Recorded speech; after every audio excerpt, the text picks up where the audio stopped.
States.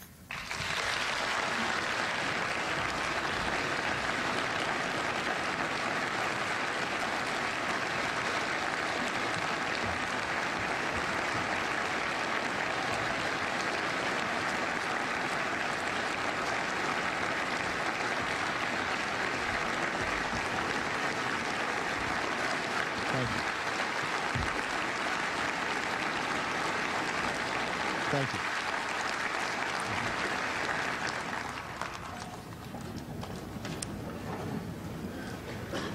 Thank you, Governor. To all the families, first responders, to the community of Newtown, clergy, guests. Scripture tells us, do not lose heart. Though outwardly we are wasting away, inwardly we are being renewed day by day. For our light and momentary troubles are achieving for us an eternal glory that far outweighs them all.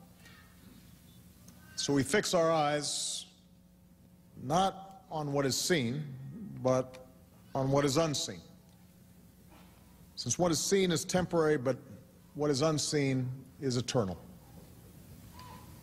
For we know that if the earthly tent we live in is destroyed, we have a building from God, an eternal house in heaven, not built by human hands.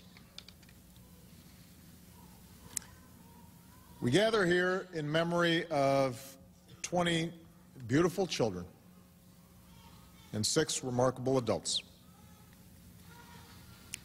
They lost their lives in a school that could have been any school, in a quiet town full of good and decent people that could be any town in America. Here in Newtown, I come to offer the love and prayers of a nation. I am very mindful that mere words cannot match the depths of your sorrow, nor can they heal your wounded hearts. I can only hope it helps for you to know that you're not alone in your grief, that our world too has been torn apart, that all across this land of ours we have wept with you. We've pulled our children tight. And you must know that whatever measure of comfort we can provide, we will provide. Whatever portion of sadness that we can share with you to ease this heavy load, we will gladly bear it. Newtown, you are not alone.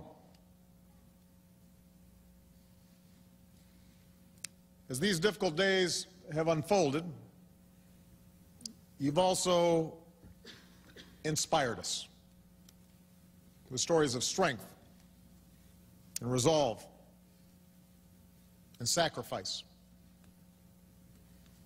We know that when danger arrived in the halls of Sandy Hook Elementary, the school's staff did not flinch. They did not hesitate. Don Hochsprung and Mary Sherlack, Vicki Soto, Lauren Russo, Rachel Davino, and Anne Marie Murphy. They responded as we all hope we might respond in such terrifying circumstances, with courage and with love, giving their lives to protect the children in their care.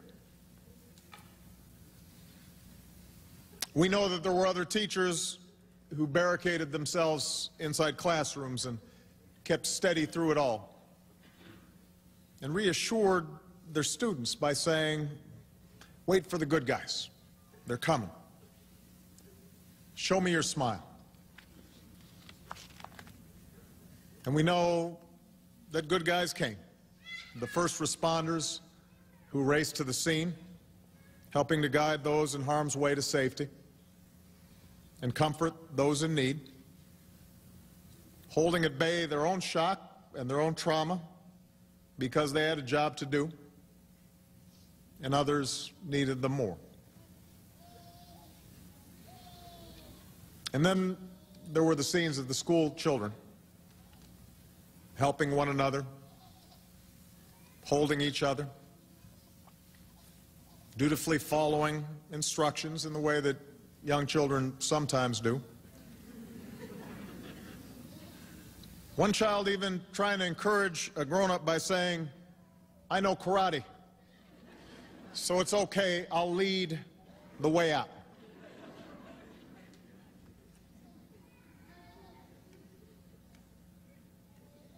As a community, you've inspired us, Newtown.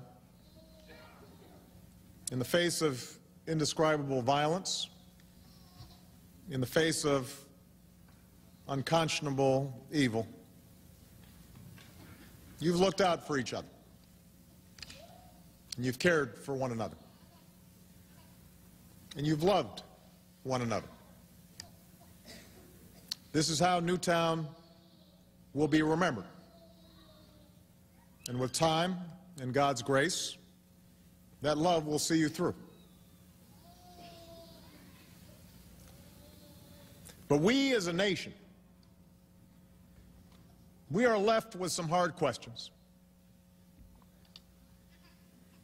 You know, someone once described the joy and anxiety of parenthood as the equivalent of having your heart outside of your body all the time, walking around. With their very first cry, this most precious, vital part of ourselves, our child, is suddenly exposed to the world. It's a possible mishap or malice. And every parent knows there's nothing we will not do to shield our children from harm. And yet we also know that with that child's very first step, and each step after that, they're separating from us. That we can't always be there for them. They'll suffer sickness and setbacks and broken hearts and disappointments. And we learned that our most important job is to give them what they need to become self-reliant and capable and resilient, ready to face the world without fear. And we know we can't do this by ourselves. It comes as a shock at a certain point where you realize no matter how much you love these kids, you can't do it by yourself. That this job of keeping our children safe and teaching them well is something we can only do together, with the help of friends and neighbors, the help of a community, and the help of a nation. And in that way, we come to realize that we bear a responsibility for every child, because we're counting on everybody else to help look after ours. That we're all parents, that they're all our children. This is our first task, caring for our children. It's our first job. If we don't get that right, we don't get anything right. That's how, as a society, we will be judged. And by that measure,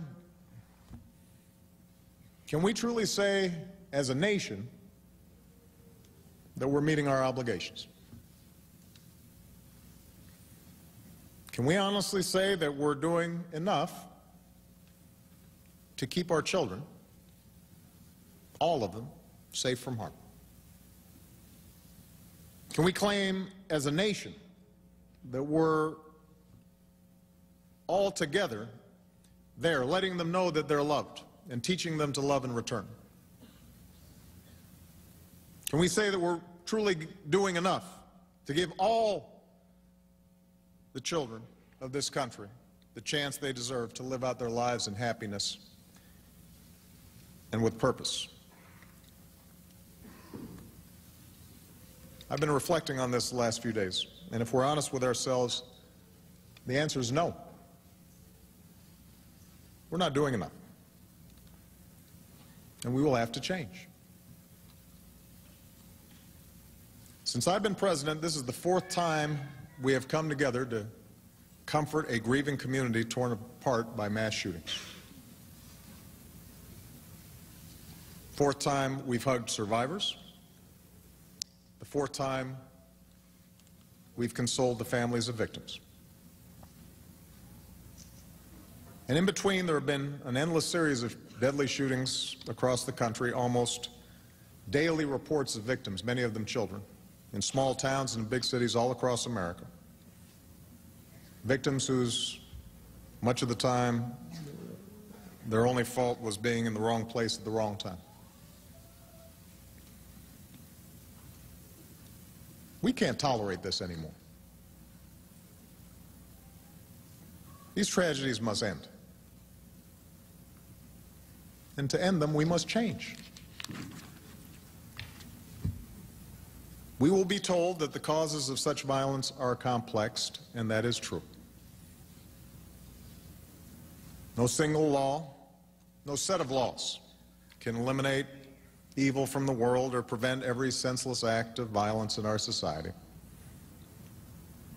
But that can't be an excuse for inaction. Surely we can do better than this.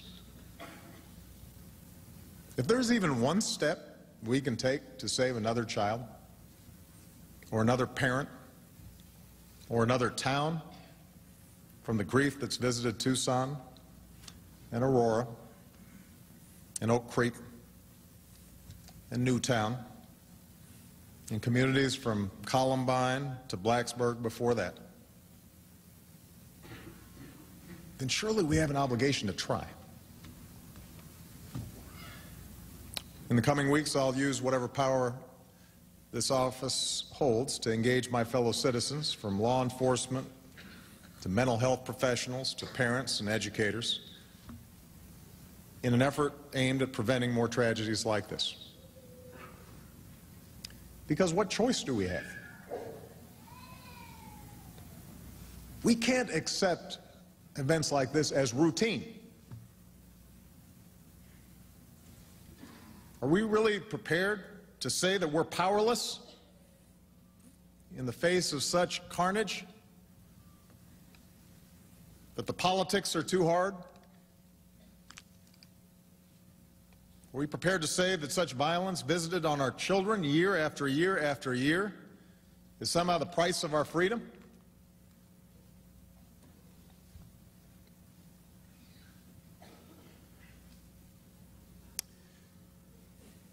You know, all the world's religions, so many of them represented here today, start with a simple question. Why are we here? What gives our life meaning? What gives our acts purpose?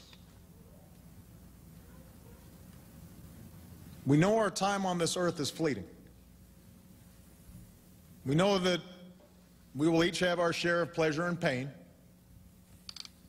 that even after we chase after some earthly goal, whether it's wealth or power or fame or just simple comfort, we will in some fashion fall short of what we had hoped.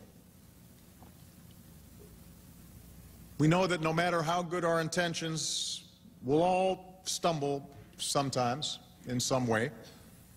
We'll make mistakes, we'll experience hardships, and even when we're trying to do the right thing, We know that much of our time will be spent groping through the darkness, so often unable to discern God's heavenly plans. There's only one thing we can be sure of, and that is the love that we have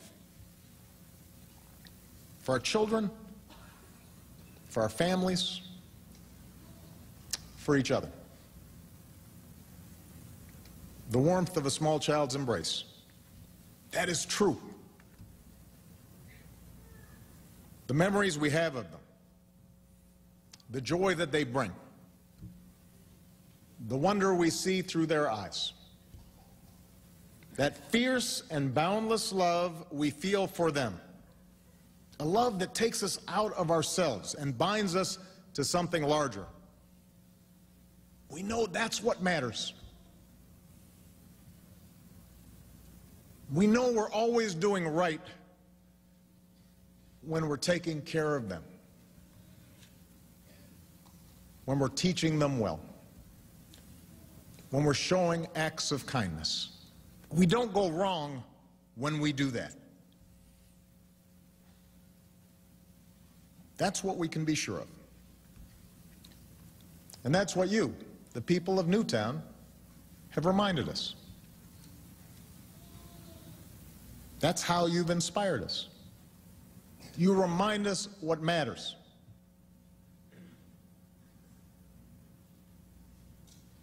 And that's what should drive us forward in everything we do, for as long as God sees fit to keep us on this earth.